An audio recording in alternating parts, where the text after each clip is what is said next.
Hello my dear YouTube viewers, ఈ యొక్క వీడియోలో ఎన్ఎస్పి నేషనల్ స్కాలర్షిప్ అనేది ఎవరెవరు అప్లై చేసుకోవాలి, అప్లై చేసినటువంటి ప్రతి ఒక్కరికి వస్తుందా, అలాగే ఎన్ఎస్పి అప్లికేషన్ చేస్తే మనకి టీఎస్ఈ పాస్లో ఏదైనా ఇబ్బంది వస్తుందా, రిజెక్ట్ అవుతుందా అనే విషయాన్ని క్లారిటీగా ఎక్స్ప్లెయిన్ చేస్తాను.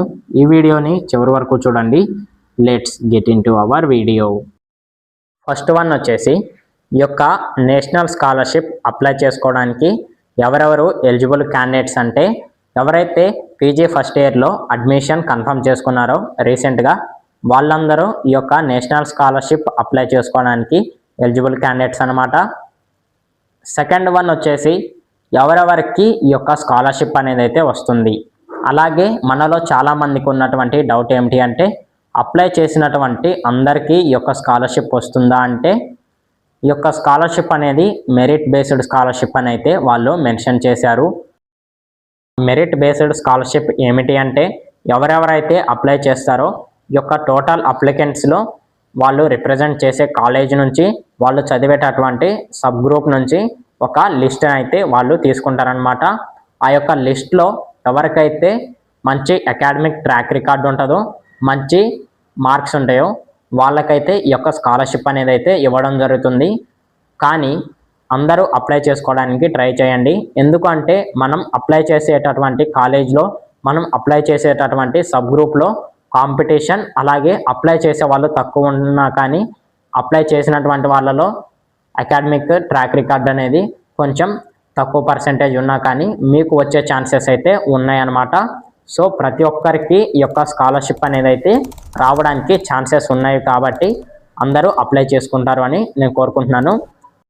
మనలో చాలామందికి ఉన్నటువంటి డౌట్ ఏమిటి అంటే, ఈ యొక్క ఎన్ఎస్పి అప్లై చేస్తే టీఎస్ఈ పాస్ అప్లై చేసుకోవడానికి ఏమైనా ప్రాబ్లం అవుతుందా అంటే, నేను కనుక్కున్న తర్వాత స్కాలర్షిప్ సెక్షన్లో వాళ్ళు చెప్పింది ఏమిటి అంటే, మనకి 2 అప్లికేషన్స్ అయితే అప్లై చేసుకోవచ్చు. కానీ ఎవరికైతే ఎన్ఎస్పి వస్తుందో వాళ్ళకి ఆటోమేటిక్గా టీఎస్ఈ పాస్ అనేది అయితే రిజెక్ట్ అయ్యే ఛాన్సెస్ ఉంటాయి అని చెప్పారు. మేమైతే స్కాలర్షిప్స్ అయితే ఫార్వర్డ్ చేస్తాము స్టేట్ లెవెల్కి. ఇన్ కేస్ మీకు కనుక నేషనల్ స్కాలర్షిప్ వస్తే టీఎస్ఈ పాస్ అనేది అయితే రిజెక్ట్ అయ్యే అవకాశాలు ఉంటాయి.